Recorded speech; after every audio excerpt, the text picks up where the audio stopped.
Moving into uttanasana, standing forward fold. So starting in Tadasana, go ahead and inhale, both arms are lifted. Exhale, swan dive it down to a forward fold. So pushing out your chest into a forward fold. Let yourself hang down. Let your head hang down.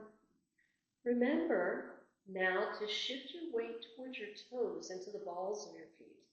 And for some people, that could be a complete difference in being able to touch the floor or not.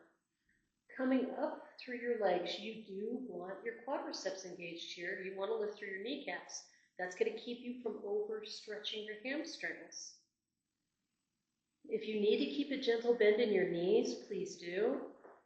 Coming up through your legs, lifting up through your sits bones, your hips, and just hanging. Are you feeling that? That's okay if you need to go back. Nicole's working dynamically in the posture right now, and that's okay. One of the important things to remember is to remind people to let their head hang down. You're allowing the weight of your head and your torso to deepen your stretch here. Now go ahead and reverse swan dive up.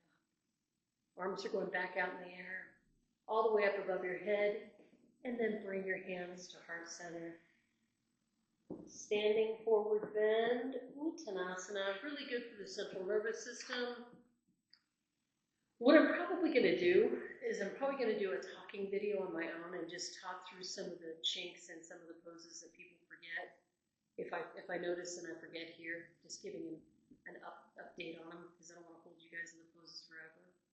The next pose you're going to go into is standing straddle split. So you want to take it to the wide side of your mat. Take your feet out as wide as you feel comfortable. In Sanskrit, this is Prasarita Padottanasana. Prasarita Padottanasana. And we're just going to do a simple hands on our hips today. You can go into this pose many ways, but for now, this is how we're going to go into it. You're going to inhale, leading through your heart, moving into a bit of a back bend. And then exhale. You know what? Hinge at your hips while you slide your hands down your legs. Slide your hands down your legs, moving into a forward fold. I'm going to give you a number of options. Now, you could stay with your hands wrapped around your feet or your ankles and pull your elbows in towards your knees. You could just hang your hands on the ground in front of you. You could frame your head, hanging it in typewriter or ragdoll. But just remember, you want to shift your weight towards your toes again and let your head hang down and just relax here for a moment.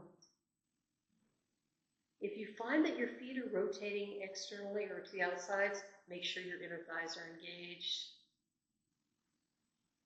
And we're just going to slowly come out of this pose. Bend your knees a little and slowly, slowly, slowly come up to standing. Standing straddle forward bend. Prasarita Padottanasana. And then go ahead and bring your legs closer together and come to the front of your mat for standing head to knee Parsvottanasana. Now this, if you think about this, your footing is going to be exactly like the footing for Virabhadrasana 1, Warrior 1. You have, in order to keep your hips squared, you have to have your feet hip width apart, which means you're going straight back. You're not. So a lot of people do this. They'll go back like this. You want to go straight back. And so in a lot of manuals, they'll tell you have your foot at a 45-degree or a 60-degree. All that matters is that your hips are square. Your body's going to be different than yours. Everybody's foot is going to be at a different degree angle. All that matters is that your hips are square. So go ahead and step your right foot back.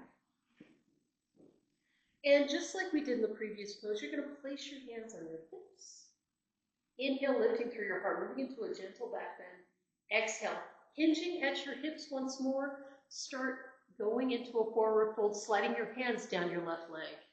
Sliding your hands down your left leg, and you're either going to hold on to your shin or release your hands to either side of your foot if you can release your hands to the ground.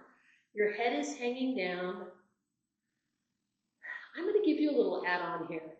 And I don't normally do this in class, but if you wanted to here, you could start tucking your forehead towards your knee, tucking your chin into your chest. The whole action here for doing this is to stimulate your thyroid.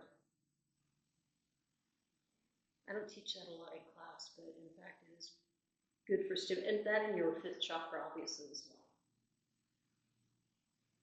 Go ahead and engage your core. Slowly come back up to standing. Slowly, slowly. That's an intense hamstring stretch. Mm-hmm. And now step your right foot back up to uttanasana. Step your left foot straight back. Moving into Karna Uttanasana on the other side. Hands are on your hips.